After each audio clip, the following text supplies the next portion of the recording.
Apakah Anda ingat rak supermarket yang kosong di hari-hari awal pandemi? Sama seperti persediaan tisu toilet dan pasta yang menipis, kekurangan serupa mulai terjadi pada produk lain yang tak terlihat namun sangat penting dalam hidup kita, chip semikonduktor.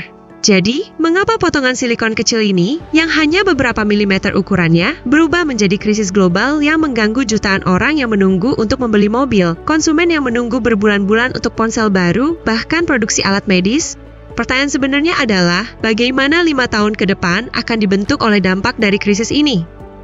Segala sesuatu mulai dari perangkat pintar di rumah kita hingga mobil di jalan, dari layanan kesehatan hingga keamanan nasional, bergantung pada rantai pasokan komponen mikroskopis ini. Mari kita jelajahi bersama bagaimana badai senyap ini akan mendefinisikan ulang ekonomi, pilihan teknologi, dan kehidupan sehari-hari kita. Saat ekonomi global berjuang mengatasi guncangan krisis chip yang dipicu oleh pandemi COVID-19, kita menyadari bahwa kita tidak menghadapi hanya kekurangan pasokan sementara. Krisis ini menandakan transformasi mendalam yang meliputi produksi hingga kebiasaan konsumsi, strategi nasional hingga pilihan individu. Melihat kembali 5 tahun dari sekarang, kita mungkin akan melihat bagaimana kesulitan hari ini meletakkan dasar bagi ekosistem teknologi yang lebih tangguh, inovatif dan adil, atau sebaliknya, menyaksikan bagaimana ketegangan geopolitik mendorong kita menuju dunia yang lebih rapuh dan tidak setara. Artikel ini bertujuan menelusuri dilema ini dan menganalisis dampak multifaset yang akan dimiliki krisis chip pada kita selama 5 tahun ke depan. Dalam periode penulisan ulang keseimbangan ekonomi ini, krisis chip terutama menyebabkan pergeseran radikal dalam filosofi produksi. Model produksi just-in-time yang sudah dominan selama beberapa dekade menghadapi ujian paling rentan. Sementara bertujuan meminimalkan biaya inventaris, model ini mengabaikan bagaimana gangguan kecil dalam rantai pasokan dapat melumpuhkan seluruh sistem. Selama 5 tahun ke depan, perusahaan akan membuat transisi tegas dari model rapuh ini menuju penimbunan strategis dan jaringan pasokan yang lebih regional dan tangguh. Meskipun transformasi ini mungkin meningkatkan biaya operasional dalam jangka pendek, ini akan menciptakan jaring pengaman terhadap krisis tak terduga dalam jangka panjang. Peta investasi geografis juga sedang digambar ulang, puluhan pabrik semikonduktor baru sedang dibangun di Amerika Serikat, Uni Eropa, dan Asia. Namun, penting untuk diingat bahwa membangun pabrik semikonduktor dan meningkatkan kapasitas produksinya sampai penuh membutuhkan waktu setidaknya 3 hingga 5 tahun. Selama periode ini, dominasi luar biasa Taiwan dan Korea Selatan dalam manufaktur chip canggih akan berkurang sebagian, sementara China akan terus menginvestasikan triliunan yuan dalam produksi chip domestik untuk mencapai swasembada. Di sisi konsumen, inflasi harga dan perubahan preferensi menjadi sorotan. Kekurangan chip terus meningkatkan biaya banyak produk, dari mobil hingga kulkas pintar, laptop hingga alat medis. Khususnya di sektor otomotif, kenaikan harga kendaraan dan waktu pengiriman yang diperpanjang diperkirakan akan berlanjut hingga akhir 2024. Situasi ini sangat memengaruhi psikologi konsumen. Permintaan meningkat untuk produk yang tahan lama, dapat diperbaiki, dan dapat ditingkatkan, sementara strategi yang dikenal sebagai planned obsolescence atau pembuatan produk agar cepat usang semakin dipertanyakan. Produk teknologi mewah dan berperforma tinggi menjadi simbol baru ketidakmampuan untuk diakses. Menunggu berbulan-bulan untuk konsol game terbaru, kartu grafis, atau ponsel premium mungkin menjadi hal biasa baru kita. Ini juga memicu booming di pasar teknologi bekas dan secara signifikan memperpanjang siklus penggantian produk. Jadi saat Anda membeli ponsel baru berikutnya, seberapa besar Anda memprioritaskan kemampuan perbaikan dan ketahanan dibandingkan harga dan ketersediaan segera? Pasar tenaga kerja juga merasakan efek transformasi ini.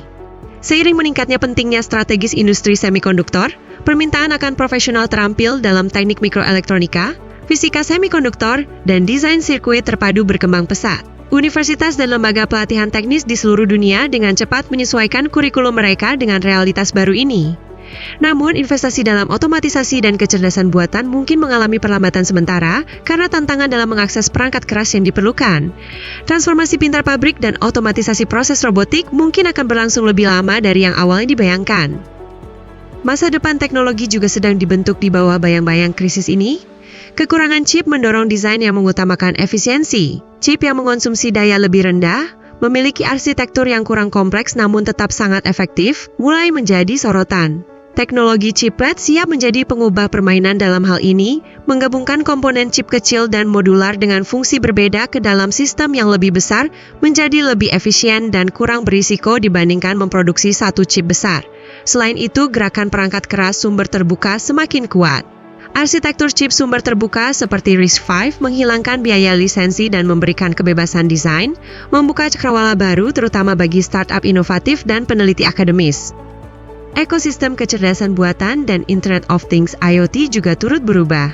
Alih-alih mengirim data ke cloud, teknologi edge computing yang memproses data secara lokal, di edge, menjadi semakin penting. Ini mempercepat pengembangan chip khusus berdaya rendah. Daripada menanamkan prosesor berkinerja tinggi di setiap bola lampu pintar atau sensor di rumah kita, unit kontrol terpusat yang lebih pintar, dan jaringan sederhana lebih disukai, ini membentuk ulang desain produk dari sistem rumah pintar hingga IoT industri. Lebih menarik lagi, ini menciptakan landasan bagi teknologi alternatif. Bidang menjanjikan seperti komputasi kuantum, chip fotonik prosesor berbasis cahaya, dan komputasi neuromorphic chip menyerupai otak menarik lebih banyak investasi dan perhatian karena potensi mereka mengurangi ketergantungan kita pada semikonduktor tradisional. Dampak sektoral sangat mendalam dan beragam.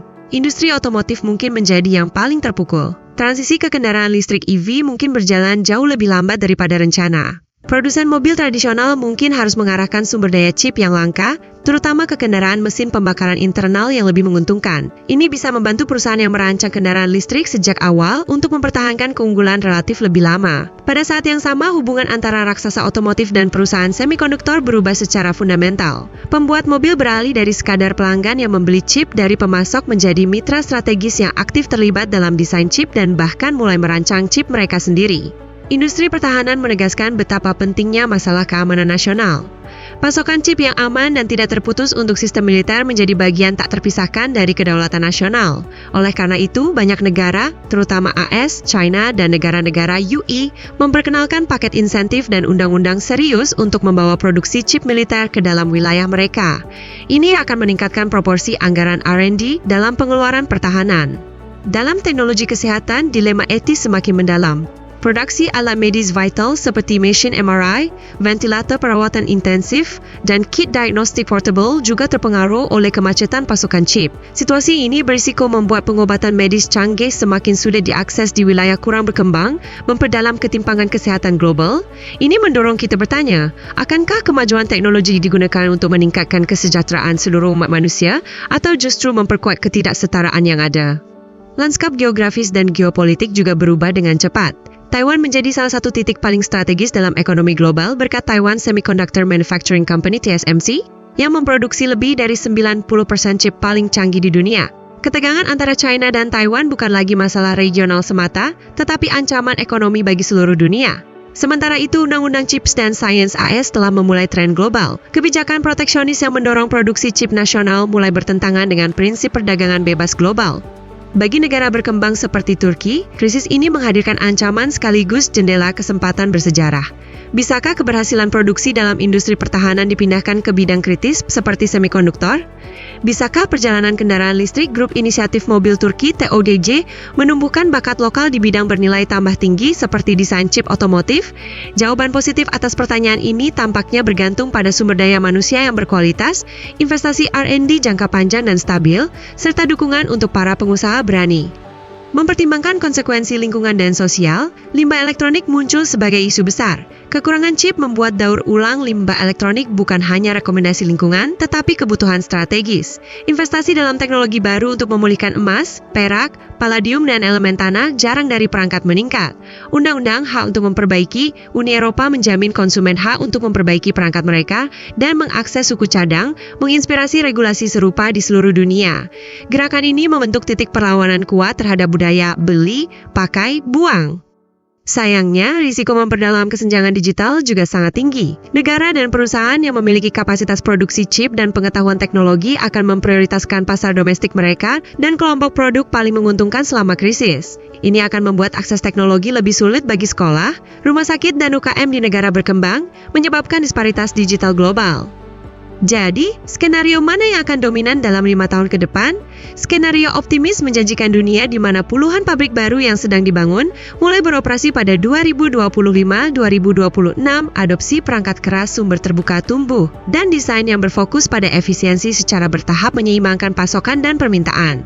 Skenario pesimis menggambarkan distopia di mana ketegangan geopolitik yang meningkat menjadikan pasokan chip sebagai senjata, raksasa teknologi menguasai pasar sepenuhnya, dan inovasi stagnan. Yang paling mungkin adalah skenario campuran.